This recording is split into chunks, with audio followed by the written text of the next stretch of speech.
देखते हैं उत्तर प्रदेश का इतिहास। यूपी जी के ये उत्तर प्रदेश में प्रागैतिहासिक काल देखिए। पूरा पाषाण काल अज्ञात काल से 1000 ईसा पूर्व तक, मध्य पाषाण काल 1000 ईसा पूर्व से 7000 ईसा पूर्व तक, मध्य पाषाण काल 1000 ईसा पूर्व से 7000 ईसा पूर्व तक, नव पाषाण काल 7000 से 1000 ईसा पूर्व तक। तो पूरा पाषाण काल मानव आदिम जीवन के प्रारंभ का काल था। राज्य में पूरा पाषाण काल का साक्ष्य केवल उत्तर प्रदेश के संदर्भ में है। बेलन घाटी प्रयागराज। बेलन घाटी विश्व के प्राचीन स्थलों में से एक है जहां मानव के बसाव का प्रथम साक्ष्य मिलता है। बेलन घाटी प्रयागराज में बेलन घाटी विश्व के प्राचीन स्थलों में से एक जहां मानव के बसाव का प्रथम साक्ष्य मिला है। बेलन घाटी जो प्रयागराज है ना, यहाँ बेलन घाटी विश्व के प्राचीन स्थलों में से एक है जहाँ मानव के बसावट का प्रथम साक्ष्य मिला है। और दूसरा पूरा पाषाणकालीन स्थल है उत्तर प्रदेश का सिंगरौली घाटी सोनभद्र, तीसरा चकिया चंदौली। मध्य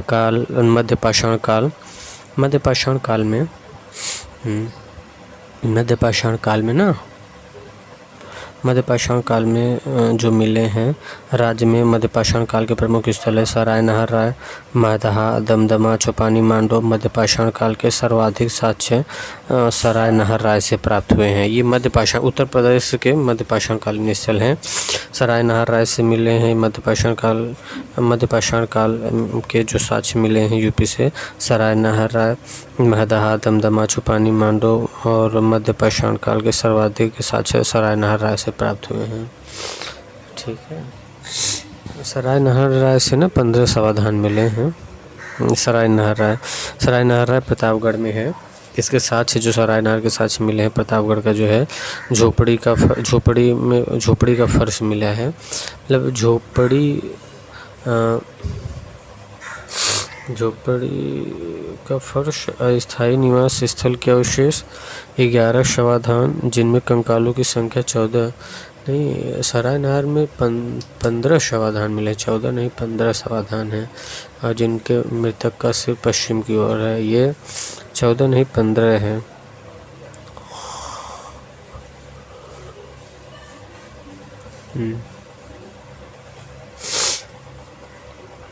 शवों का सिर पश्चिम में तथा पैर पूरब की ओर रखा गया है। 8 गर्त चूल्हे हैं। सराय नहर राय में युद्ध अथवा बाह्य मानवीय आक्रमणों के साक्ष्य प्राप्त हुए हैं। सराय नहर राय में ना युद्ध अथवा बाह्य मानवीय आक्रमणों के साक्ष्य प्राप्त हुए हैं। चूल्हे से पशुओं की अधजली हड्डी प्राप्त हुई है। चूल्हे से पशुओं की अधजली हड्डी मिली। सराय नहर राय में युद्ध अथवा बाह्य मानवीय आक्रमणों के साक्ष्य प्राप्त हुए हैं और चूल्हे से पशुओं की अधजली हड्डी प्राप्त हुई है। चौपानी मांडो पाषाण प्रयागराज झोपड़ी तथा मिट्टी के बर्तनों के साक्ष्य मिले हैं। चौपानी मांडो प्रयागराज ये झोपड़ी तथा मिट्टी के बर्तनों के साक्ष्य प्राप्त हुए हैं चौपानी मांडो प्रयागराज से। चौपानी मांडो से क्या झोपड़ी तथा मिट्टी के बर्तनों के साक्ष्य प्राप्त हुए हैं। चौपानी मांडो प्रयागराज से झोपड़ी तथा मिट्टी के बर्तनों के साक्ष्य मिले हैं। दमदमा प्रतापगढ़ 41 समाधान एवं कुछ गर्त चूल्हे मिले हैं। दमदमा प्रतापगढ़ से 41 समाधान एवं कुछ गर्त चूल्हे मिले हैं। 5 युगल समाधियां जिनमें 2 शवों को एक साथ दफनाया जाता था। जो दमदमा प्रतापगढ़ है ना, दमदमा प्रतापगढ़ यहाँ से जो है 41 समाधान मिले हैं एवं कुछ गर्त चूल्हे मिले हैं।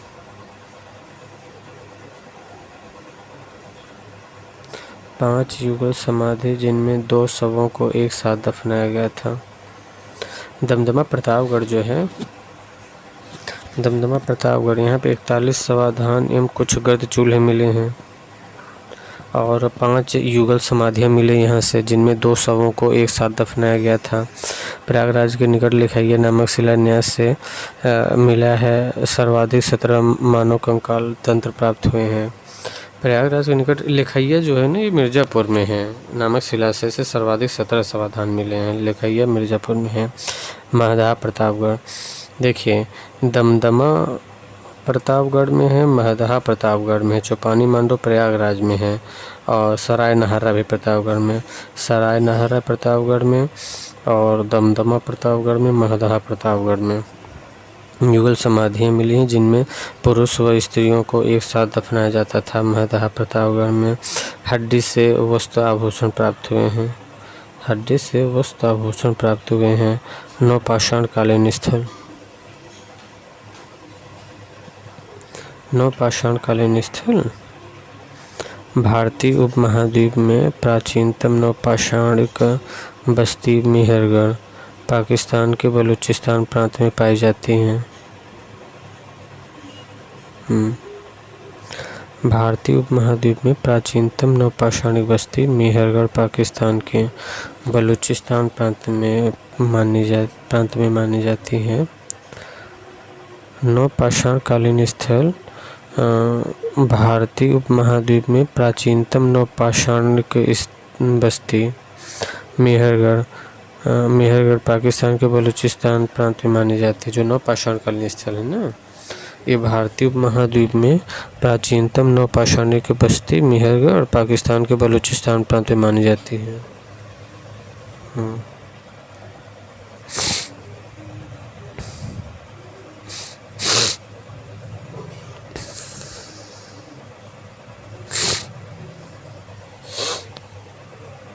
नवपाषाणिक स्थल, नवपाषाणिक स्थल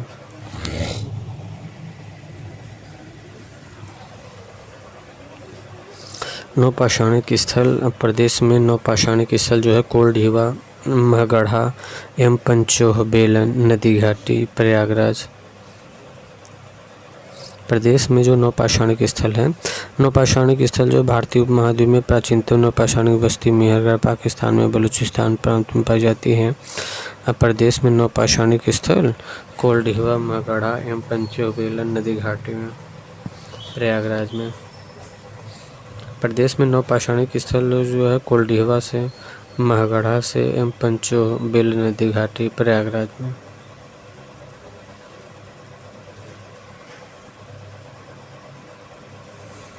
नवपाषाणिक स्थल कोलढीवा, महगढ़ा एवं पंचोह, बेलन, नदी घाटी, प्रयागराज।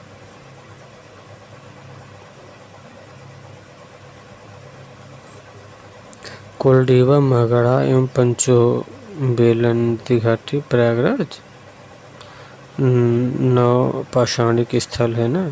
कोलढीवा, महगढ़ा एवं पंचोह, बेलन, नदी घाटी, प्रयागराज में है। नवपाषाणिक स्थल क्या, कोलढीवा है, महगढ़ा है, पंचोह, बेलन, नदी घाटी, प्रयागराज है। लहुरादेव संत कबीर नगर है। लहुरादेव, कोलढीवा, प्रयागराज धान की खेती के साक्ष्य है। कोलढीवा प्रयागराज में ना धान की खेती के साक्ष्य हैं। लहुरादेव संत कबीर नगर,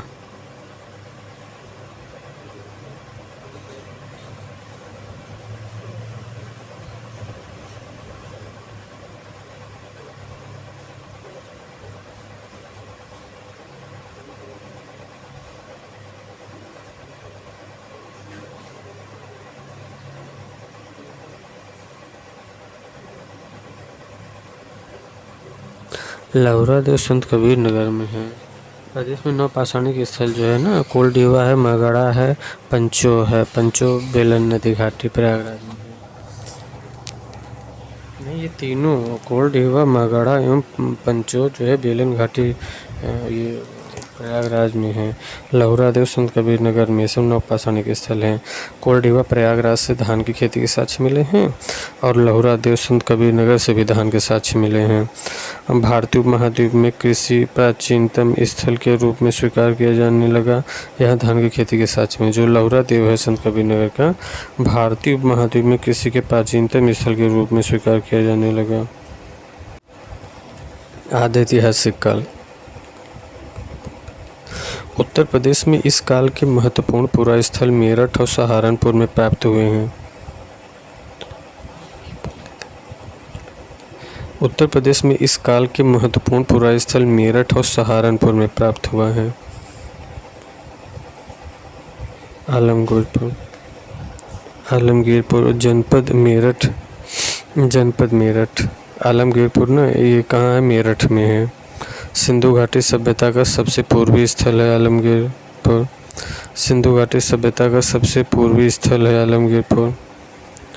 जनपद मेरठ है जो आलमगीरपुर है ना, आलमगीरपुर जनपद मेरठ है। सिंधु घाटी सभ्यता का सबसे पूर्वी स्थल है आलमगीरपुर। आलमगीरपुर क्या है? आलमगीरपुर ये सिंधु सभ्यता का स्थल है।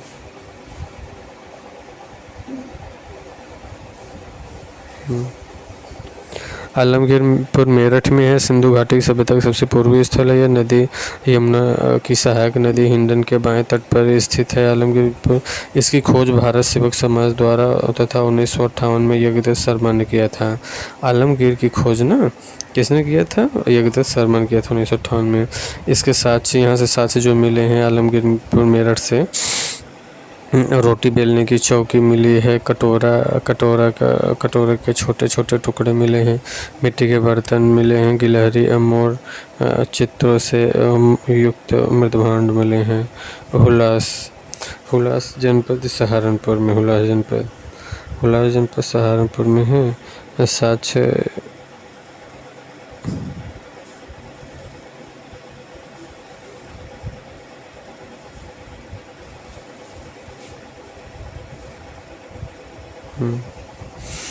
हुलास जो है ना, हुलास कहाँ है? सहारनपुर में। हुलास सहारनपुर में है। इस यहाँ से जो साक्ष्य मिले हैं, गेहूँ, कृषि के साक्ष्य, पीपल वृक्ष के सदस्य, चावल व रागी के अवशेष प्राप्त हुए हैं।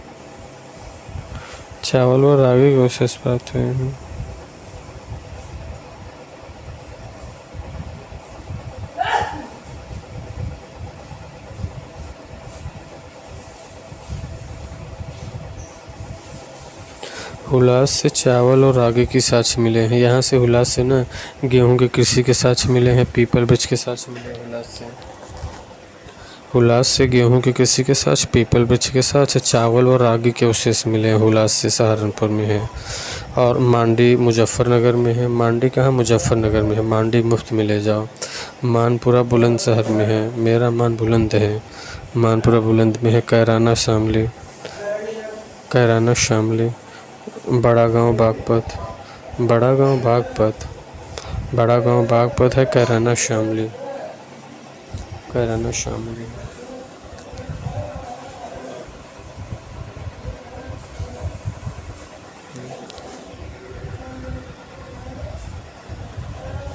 वैदिक सभ्यता ऋग्वैदिक काल 1500 ईसा पूर्व से 1000 ईसा पूर्व। ऋग्वैदिक काल जो है 1500 ईसा पूर्व से 1000 ईसा पूर्व, और उत्तर वैदिक काल जो है 1000 ईसा पूर्व से 600 ईसा पूर्व में।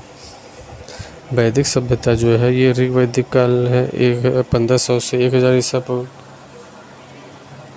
और उत्तर वैदिक काल जो है 1000 से 600 ईसा पूर्व है। ये उत्तर वैदिक काल है। 1500 से 1000 और 1000 से 600। ऋग्वैदिक काल जो है 1000 ईसा पूर्व से उत्तर वैदिक काल, क्योंकि ऋग्वेद उत्तर प्रदेश से संबंधित ही नहीं था, केवल उत्तर वैदिक काल संबंधित है। तो 1000 ईसा पूर्व से 600 ईसा पूर्व। उत्तर वैदिक कालीन सभ्यता का मुख्य केंद्र यूपी का सरस्वती गंगा नदी का दोआब क्षेत्र रहा है। गंगा दोआब क्षेत्र वही।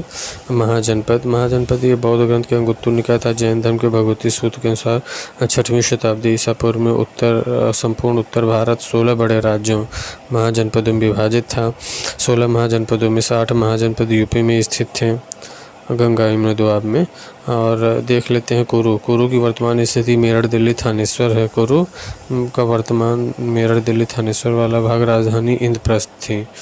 कुरु की राजधानी इंद्रप्रस्थ थी, दिल्ली के आसपास का क्षेत्र है। कुरु पहले राजतंत्र था, परंतु कालांतर में इसने गणतंत्रात्मक शासन प्रणाली अपनाई थी। कुरु पहले राजतंत्र था, बाद में गणतंत्रात्मक। गौतम बुद्ध के समय कुरु महाजनपद का राजा कौरव्य था। गौतम बुद्ध के समय कुरु महाजनपद का राजा कौरव्य था। गौतम बुद्ध के समय कुरु महाजनपद का राजा कौन था? कौरव्य था गौतम बुद्ध के समय।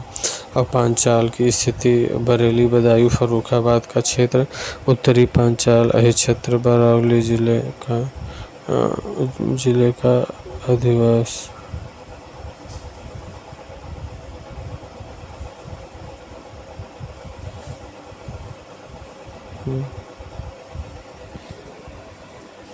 पांचाल गौतम बुद्ध के समय कुरु महाजनपद का राजा कौरव था। पांचाल वर्तमान स्थिति बरेली, बदायूं, फर्रुखाबाद का क्षेत्र है। पांचाल वर्तमान स्थिति बरेली, बदायूं, फर्रुखाबाद का क्षेत्र है। पांचाल ये उत्तरी पांचाल अधिक्षेत्र है, बरेली के आसपास का क्षेत्र है। उत्तरी पांचाल अधिक्षेत्र है। उत्तरी पांचाल क्या है? अधिक्षेत्र है उत्तरी पांचाल, और बरेली के आसपास का क्षेत्र है पांचाल। पांचाल जो है ना, ये पांचाल वर्तमान स्थिति इसकी बरेली, बदायूं, फर्रुखाबाद, और उत्तरी पांचाल की राजधानी अधिक्षेत्र थी। उत्तरी पांचाल राजधानी अधिक्षेत्र थी, बरेली के आसपास का क्षेत्र था, और दक्षिणी पांचाल की राजधानी कामपिल्ली थी, फर्रुखाबाद के आसपास का क्षेत्र था। उत्तरी पांचाल की राजधानी अधिक्षेत्र बरेली के आसपास का क्षेत्र, दक्षिणी पांचाल की राजधानी कामपिल्ली, फर्रुखाबाद का आसपास क्षेत्र। महाभारत कालीन द्रौपदी पांचाल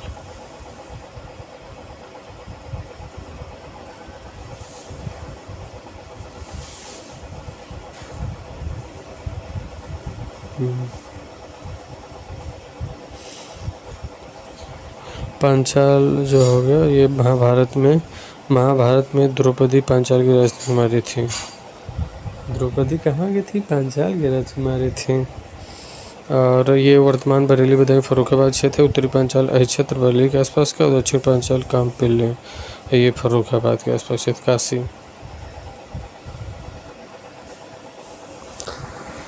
काशी वर्तमान स्थिति वाराणसी के आसपास का क्षेत्र है। काशी जो है ना, वर्तमान स्थिति इसकी है वाराणसी के आसपास का क्षेत्र है। राजधानी वाराणसी है, वरुणा और अस्सी नदी के किनारे। जो काशी है ना, काशी वर्तमान स्थिति वाराणसी के आसपास का क्षेत्र है काशी, और इसकी राजधानी वाराणसी और वरुणा अस्सी के किनारे स्थित है।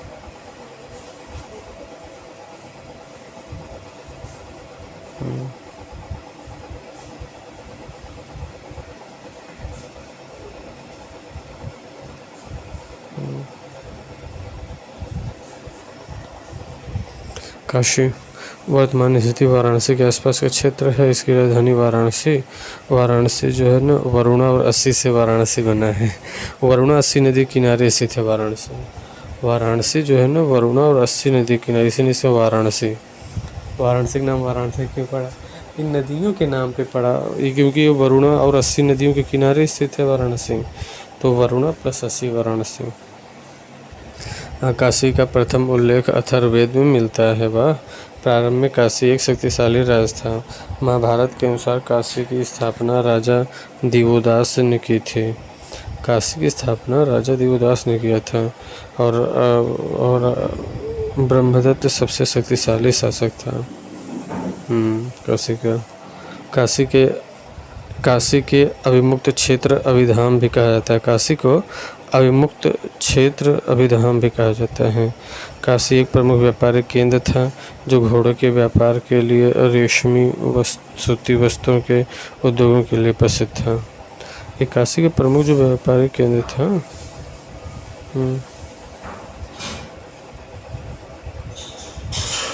काशी के अविमुक्त क्षेत्र अभिधाम भी कहा जाता है। काशी का एक व्यापारिक केंद्र था। काशी व्यापारिक केंद्र था जो अपने प्रसिद्ध, काशी एक प्रसिद्ध वातावरण शहीद हो गया। काशी एक प्रमुख व्यापारिक केंद्र था जो घोड़ों के व्यापार, रेशमी व जैन शूद्र के तीर्थंकर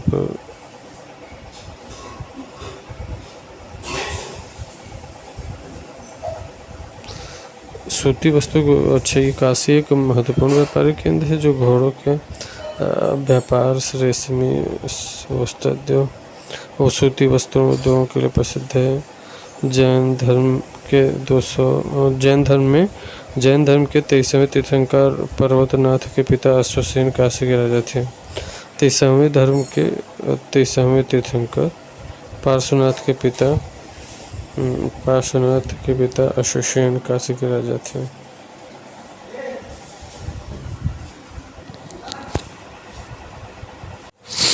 प्राचीन काल के इतिहास जो देख रहे थे कि 8 महाजनपद हैं यूपी में, 4 हो गए थे, चौथा है कौशल।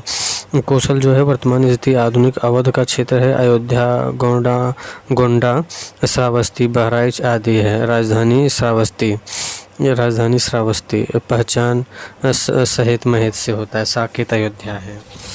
कौशल की वर्तमान स्थिति क्या है? कौशल की वर्तमान स्थिति आधुनिक अवध का क्षेत्र है। अयोध्या, गोंडा, श्रावस्ती, बहराइच आदि है। इसकी राजधानी श्रावस्ती। पहचान सहित महेत से। साकेत अयोध्या है। रामायण काल में कौशल की राजधानी साकेत थी। रामायण काल में कौशल की राजधानी क्या थी? साकेत थी। वत्स वर्तमान स्थिति प्रयागराज और कौशाम्बी के आसपास का क्षेत्र है। वत्स क्या है? वत्स की वर्तमान स्थिति क्या है? प्रयागराज और कौशाम्बी के आसपास का क्षेत्र है वत्स वर्तमान स्थिति क्या है? वत्स का प्रयागराज व कौशाम्बी के आसपास का क्षेत्र है वत्स। चेंदी की वर्तमान स्थिति बुंदेलखंड क्षेत्र में। राजधानी सुक्तिमती, बादा के आसपास का क्षेत्र है। चेदी जो है ना, चेदी की वर्तमान स्थिति जो है बुंदेलखंड क्षेत्र में। इसकी राजधानी सुक्तिमती, बादा के आसपास का क्षेत्र है चेदी। वर्तमान स्थिति चेदी का जो है ये बुंदेलखंड क्षेत्र में है। राजधानी सुक्तिमती, बादा के आसपास का क्षेत्र है। मल्ल वर्तमान स्थिति कुशीनगर, देवरिया, बस्ती, सिद्धार्थनगर तथा गोरखपुर के आसपास की राजधानी कुशीनारा।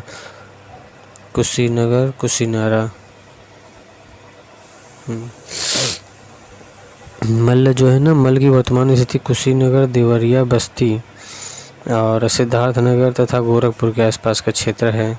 इसकी राजधानी पावा है। कुशीनगर। सूरसेन वर्तमान स्थिति ब्रजमंडल के आसपास का क्षेत्र है। राजधानी मथुरा है। बौद्ध धर्म का उदय और उत्तर प्रदेश। बौद्ध धर्म के संस्थापक महात्मा गौतम बुद्ध हैं। जन्म 563 ईसा पूर्व में कपिलवस्तु के गढ़राज में लुम्बिनी, नेपाल में। जन्म जो है ना 533 ईस्वी में कपिलवस्तु के गढ़राज लुम्बिनी, नेपाल में हुआ था। पिता का नाम सुधोधन था। कपिलवस्तु गढ़राज के मुखिया थे। वर्तमान स्थिति सिद्धार्थनगर है। कपिलवस्तु जो है ना, कपिलवस्तु गढ़राज मुखिया थे। इसी वर्तमान स्थिति सिद्धार्थनगर है। कपिलवस्तु सुधोधन जो थे ना, कपिलवस्तु गढ़राज के मुखिया थे। इसकी वर्तमान स्थिति सिद्धार्थनगर। माता का नाम महामाया है। देवदह राज्य की राजकुमारी। वर्तमान स्थिति महाराजगंज। माता का नाम, महात्मा गौतम बुद्ध के माता का नाम क्या है? महामाया देवी है। देवदह राज्य की राजकुमारी हैं। वर्तमान स्थिति महाराजगंज। ये जो देवदह है ना, ये महामाया जो है देवदह राज्य की राजकुमारी थी और वर्तमान स्थिति महाराजगंज में है। जो महादेवी थी, महामाया देवी जो थी ना, ये आधुनिक महाराजगंज की है। आधुनिक देवदह राज्य जो था, ये देवदह जो है वर्तमान का महाराजगंज है। पत्नी का नाम यशोधरा है। पत्नी का नाम क्या है? यशोधरा है। कोलीगढ़ राज्य से संबंधित है। वर्तमान स्थिति गोरखपुर है। पत्नी का नाम यशोधरा है और कोलीगढ़ राज्य से संबंधित थी। वर्तमान स्थिति गोरखपुर है।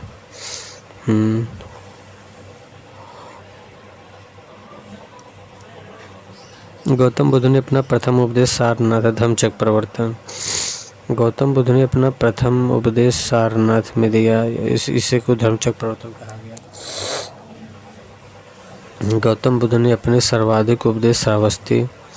गौतम बुद्ध ने अपने सर्वाधिक उपदेश श्रावस्ती।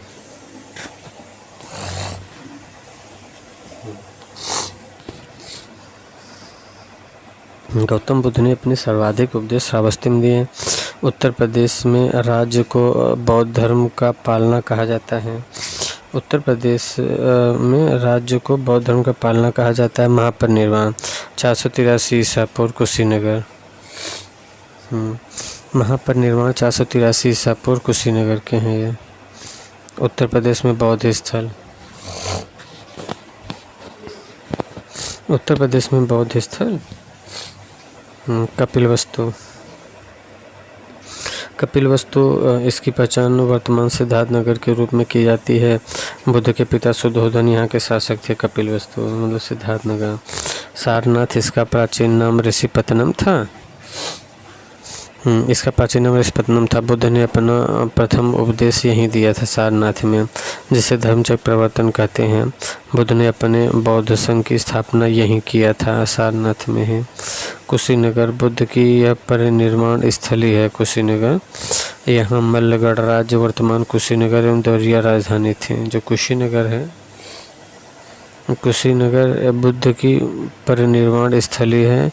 यह गणराज्य, यह मल्ल गणराज्य वर्तमान कुशीनगर के देवरिया।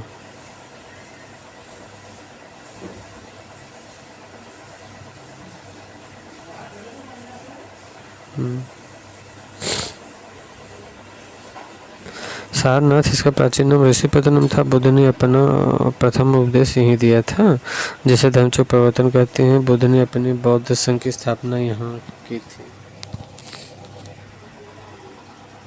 कुशीनगर यह बुद्ध की परिनिर्वाण स्थली है। कुशीनगर यह मल्लगढ़ राज्य वर्तमान कुशीनगर एवं देवरिया की राजधानी थी।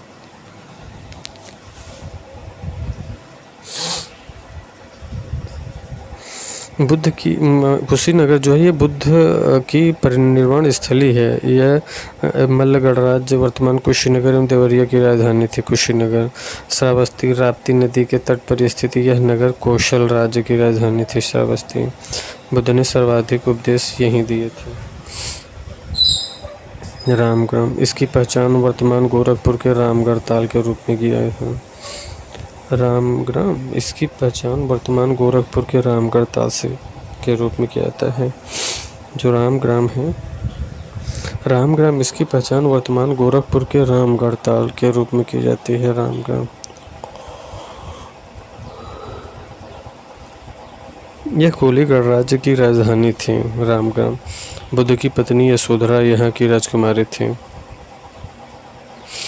रामग्राम जो है इसकी पहचान वर्तमान गोरखपुर के रामगढ़ ताल के रूप में की जाती है। यह कोलीगढ़ राज्य की राजकुमारी थी। बुद्ध की पत्नी यशोधरा यहाँ की राजकुमारी थी। देवदा देवदा यहाँ बुद्ध का ननिहाल था। देवदा में इनकी पहचान वर्तमान महाराजगंज के नेपाल सीमा पर स्थित नगर ठूठीबारी के रूप में की जाती है। देवदा यह बुद्ध का ननिहाल था। इसकी पहचान वर्तमान महाराजगंज के नेपाल सीमा पर स्थित नगर ठूठीबारी के रूप में की जाती है। अच्छा, ये देवदा जो है ना, ये बुद्ध का ननिहाल था। इसकी पहचान वर्तमान महाराजगंज के नेपाल सीमा पर स्थित नगर ठूठीबारी से किया जाता है। देवदा और पावा यह वर्तमान कुशीनगर के फाजिल नगर सठियाँ क्षेत्र में स्थित है। बुद्ध यहीं पर चुंदकर मार के घर भोजन कर बीमार हुए थे, जिसके बाद कुशीनगर में उनका महापरिनिर्वाण हो गया था।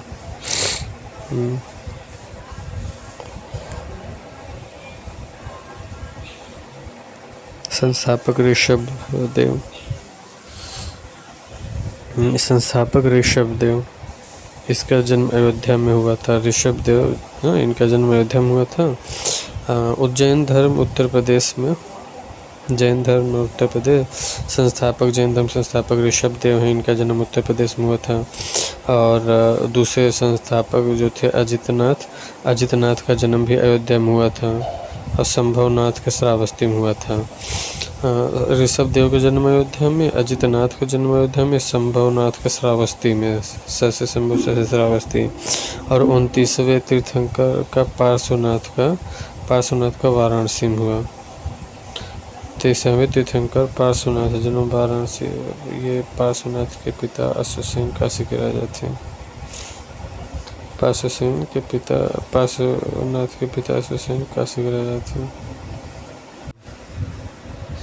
मौर्य वंश अरोरा का लघु शिलालेख अरौरा का लघु शिलालेख है। अरौरा का लघु शिलालेख मौर्य वंश के जो प्राचीन इतिहास है मौर्य वंश का अरौरा का लघु शिलालेख, मिर्ज़ापुर कौशाम्बी का स्तंभ लेख, और सारनाथ का लघु शिलालेख, मेरठ का स्तंभ लेख और टोपरा का स्तंभ लेख।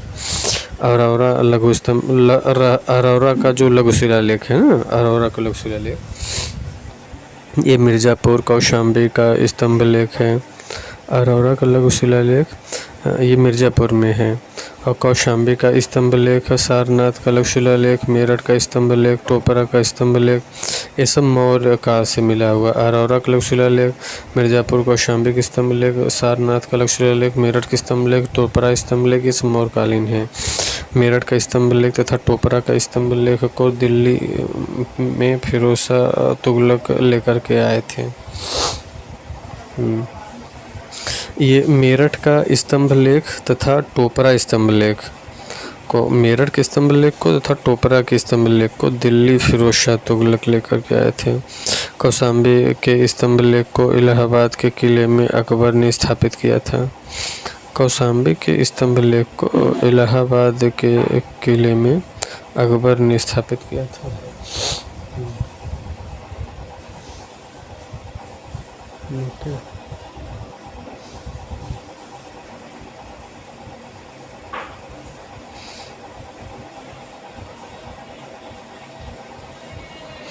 कौशाम्बी के स्तंभ लेख को इलाहाबाद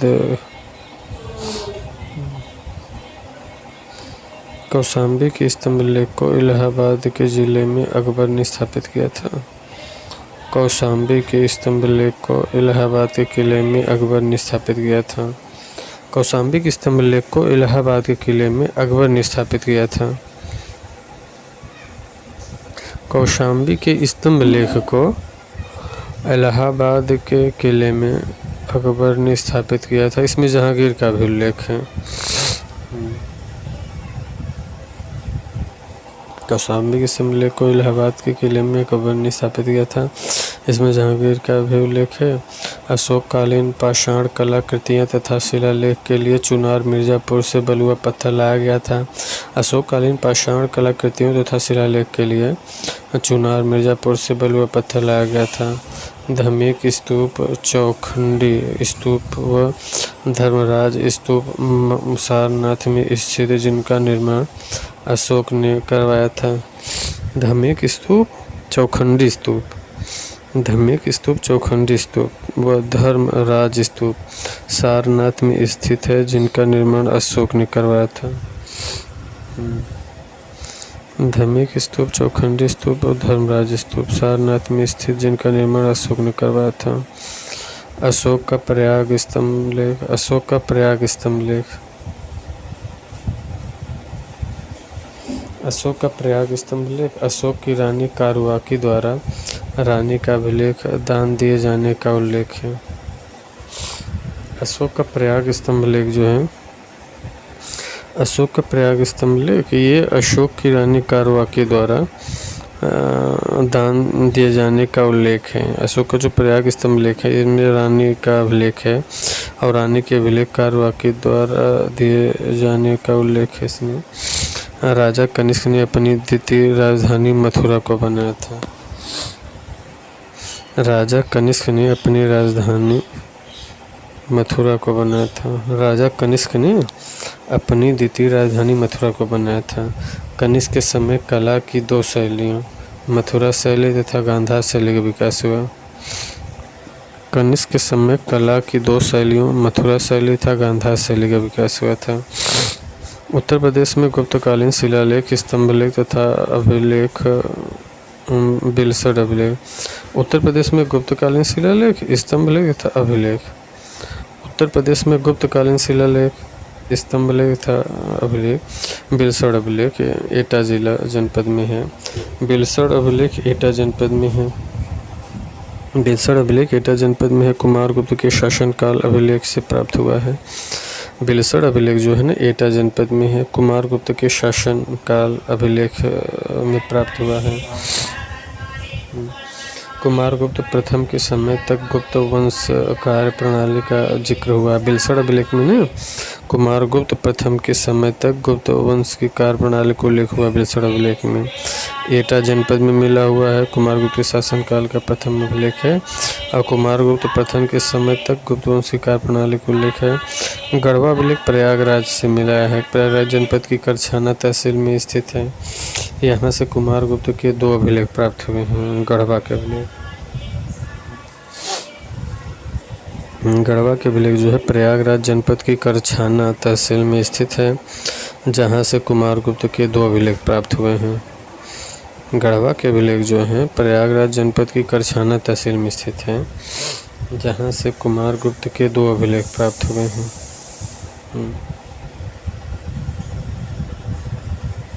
करमदंडा अभिलेख यूपी राज्य के अयोध्या जनपद में अवस्थित है। करमदंडा अभिलेख यह अभिलेख शिव की अधोगामी प्रतिमा के रूप में निर्मित है। करमदंडा अभिलेख यूपी राज्य के अयोध्या जनपद में अवस्थित है। यह अभिलेख शिव की अधोगामी प्रतिमा के रूप में निर्मित है। करमदंडा अभिलेख यूपी राज्य के अयोध्या जनपद में अवस्थित है। यह अभिलेख शिव की अधोगामी प्रतिमा के रूप में निर्मित है। भीतरी स्तंभलेख गाजीपुर जनपद की सैदपुर तहसील के भीतरी नामक स्थान से प्राप्त हुआ है। होड़ों व पुण्यभूति के साथ स्कंदगुप्त के युद्धों का वर्णन मिलता है।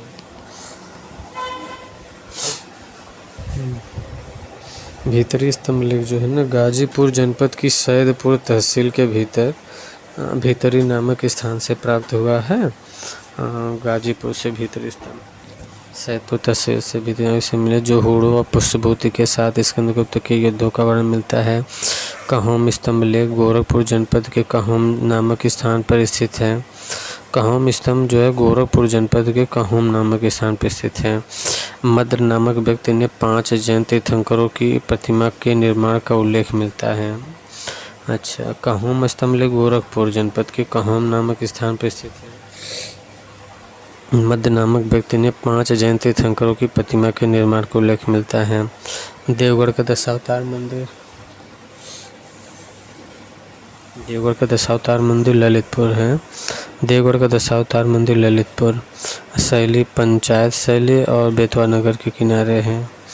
देवगढ़ का दशावतार मंदिर ये ललितपुर से मिला है। ललितपुर में देवगढ़ दशावतार में शैली पंचायतन शैली और बेतवा नदी किनारे देवगढ़ दशावतार मंदिर ललितपुर शैली पंचायत शैली बेतवा नदी किनारे है। भीतरी गांव का मंदिर कानपुर में है। हर्षवर्धन ने अपनी राजधानी कन्नौज महोदय नगर 647 में हर्षवर्धन ने 643 ईस्वी में प्रदेश के 2 स्थानों प्रयाग तथा कन्नौज में धार्मिक सम्मेलन का आयोजन करवाया। हर्षवर्धन ने 643 ईस्वी में प्रदेश के 2 स्थानों प्रयाग तथा कन्नौज में धार्मिक सम्मेलन करवाया। त्रिपक्षी संघर्ष पाल वंश धर्मपाल थे। गुर्जर प्रतिहार वंश के वत्सराज थे। राष्ट्रकूट के ध्रुव थे। मिहिर भोज कन्नौज को राजधानी बनाई थी। गढ़वाल वंश चंदेल वंश गुर्जर प्रतिहार वंश के पतन के बाद 1080 में चंद्रदेव ने कन्नौज में गढ़वाल वंश की स्थापना किया। गोविंद चंद 1114 से 1556 गढ़वाल वंश का सबसे शक्तिशाली शासक था। गोविंद चंद और चंदावर का युद्ध 1194 में लड़ा गया। राजा जयचंद और मोहम्मद गोरी के बीच हुआ था। बुंदेलखंड का प्राचीन नाम जिजाक भुक्ती है।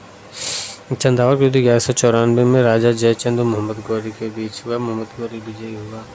बुंदेलखंड का प्राचीन नाम जिजाक भुक्ती था।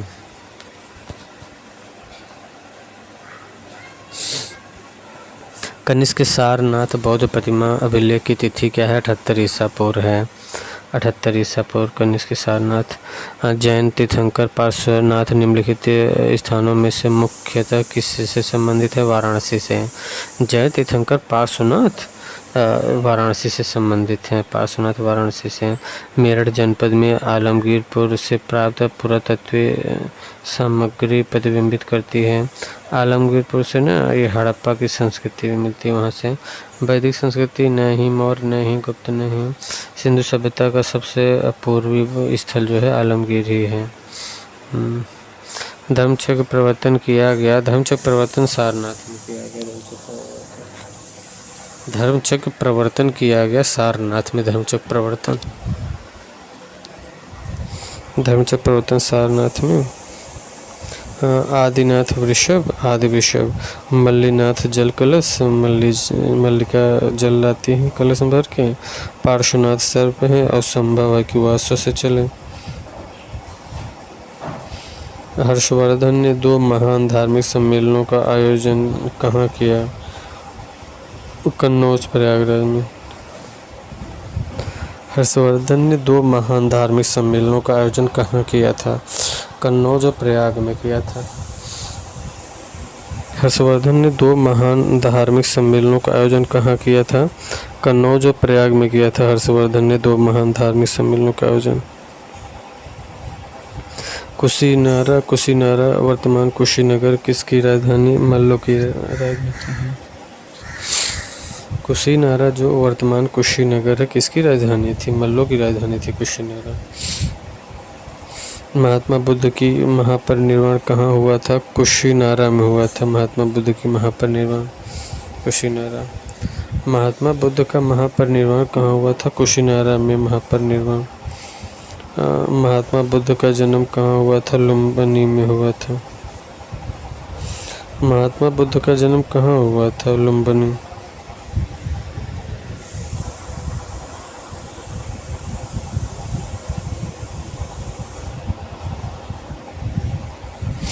महात्मा बुद्ध का जन्म लुम्बिनी है। वह स्तूप स्थल जिनका संबंध भगवान बुद्ध के जीवन के किसी घटना से नहीं रहा है। तो सांची का कोई संबंध नहीं रहा भगवान बुद्ध का। बाकी सारनाथ बोध गया, कुशीनारा तो है। निम्न से उत्तर प्रदेश के किस स्थान पर हर्षवर्धन ने बौद्ध महासम्मेलन का आयोजन किया था? प्रयाग में। उत्तर प्रदेश के किस स्थान पर हर्षवर्धन ने बौद्ध महासम्मेलन का आयोजन किया था? प्रयाग में किया था। उत्तर प्रदेश के किस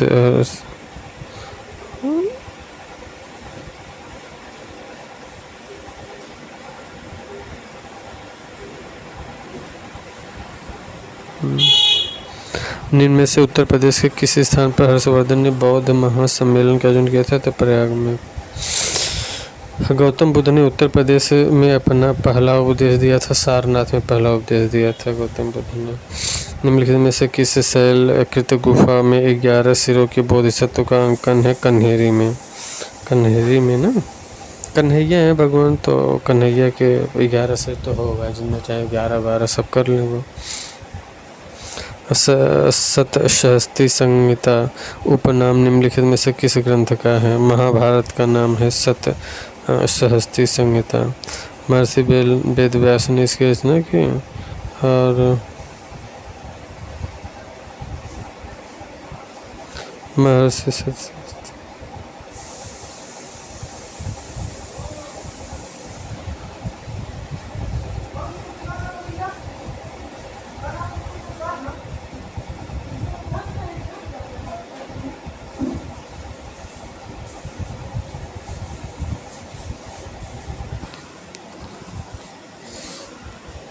न्याय दर्शन तार्किक चिंतन के लिए।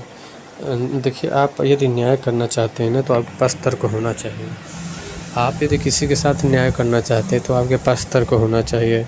मीमांसा दर्शन वैदिक अनुष्ठान। मीमांसा वैदिक अनुष्ठान। सांख्य दर्शन वास्तविक ज्ञान का। सांख्य दर्शन वास्तविक ज्ञान। सांख्यिकी हमें वास्तविक ज्ञान देता है। सांख्यिकी से वास्तविक ज्ञान मिलता है। वेदांत दर्शन आत्मज्ञान वेदांत दर्शन आत्मज्ञान अभिग्रहण। वेदांत दर्शन क्या है? आत्मज्ञान अभिग्रहण है वेदांत दर्शन। उत्तर प्रदेश की संस्कृति का एक ऐतिहासिक पूर्व काल है। इसमें से निम्नलिखित में से कौन सम्मिलित है? ऐतिहासिक पूर्व काल। संस्कृति का ऐतिहासिक पूर्व काल बुद्ध, नवाब, महाराज। बुद्ध, नवाब, महाराज होंगे, राम भगवान नहीं होंगे क्योंकि ऐतिहासिक नहीं है।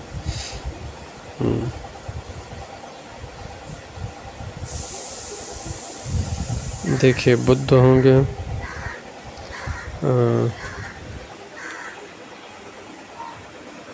दो जिसमें है उसे काट दे। 2 3 4, 2 तो नहीं, एक तो है ही इसमें। 1 4 3, 1 4 3 है, राम नहीं है ऐतिहासिक में। मेरठ जनपद में आलमगीर से प्राप्त पुरातत्वीय सामग्री प्रतिबिंब करती है हड़प्पा संस्कृति। मेरठ जनपद में आलमगीर से प्राप्त पुरातत्वीय सामग्री प्रतिबिंबित करती है हड़प्पा संस्कृति। मेरठ जनपद में आलमगीर से प्राप्त पुरातत्वीय सामग्री सम्मिलित करना। मेरठ हड़प्पा संस्कृति तो जानते ही हैं। निम्नलिखित में से किस वंश के शासकों को पुराणों में श्री पर्वती कहा गया? इक्ष्वाकु वंश को श्री पर्वती, इक्ष्वाकु वंश को श्री पर्वती कहा गया। मत्स्य पुराण, मत्स्य जो है ना, मत्स्य विराट नगर है मत्स्य। कुरुक्षेत्र इंद्रप्रस्थ है, कुरु की राजधानी इंद्र है, इंद्रप्रस्थ है, कुरु का इंद्रप्रस्थ।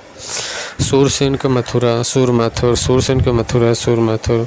और अश्मक का पोतन अभिग्रहण, अस्मक का पोतन अभिग्रहण, अस्मक का पोतन अभिग्रहण।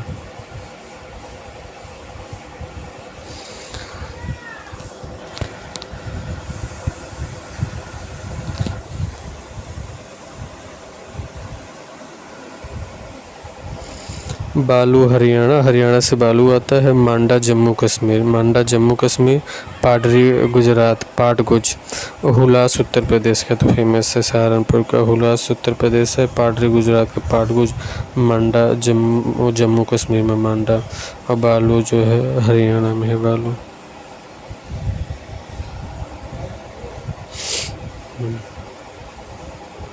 सिंधु घाटी सभ्यता नगरीकरण है। सिंधु घाटी सभ्यता नगरी, सिंधु घाटी सभ्यता नगरी है। उत्तर वैदिक समाज कृषक है, उत्तर वैदिक समाज कृषक है। वैदिक समाज चारागाह है, वैदिक समाज। और मध्यकाल जमींदारी है, मध्यकाल जमींदारी है, मध्यकाल जमींदारी है। सिंधु घाटी सभ्यता नगरी है। उत्तर वैदिक समाज कृषक है, उत्तरी वैदिक समाज। ऋग्वैदिक समाज चारागाह है। और मध्यकाल जमींदारी है, मध्यकाल की जमींदारी है। और ऋग्वैदिक समाज चारागाह है।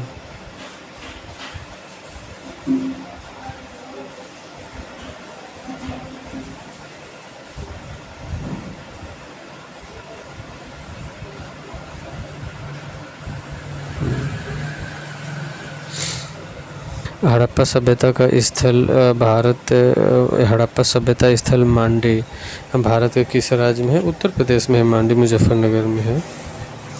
चरक संहिता संबंधित है चिकित्सा से। और निम्नलिखित में से क्रम में भारत में आए थे। सबसे पहले फाहियान आए, फाहियान के बाद विंसंग आए, फिर टॉमस रॉ आए। मौर्यकालीन भारत के विवरण इंडिका के लेखक मेगास्थनीज, इंडिया के लेखक मेगास्थनीज हैं।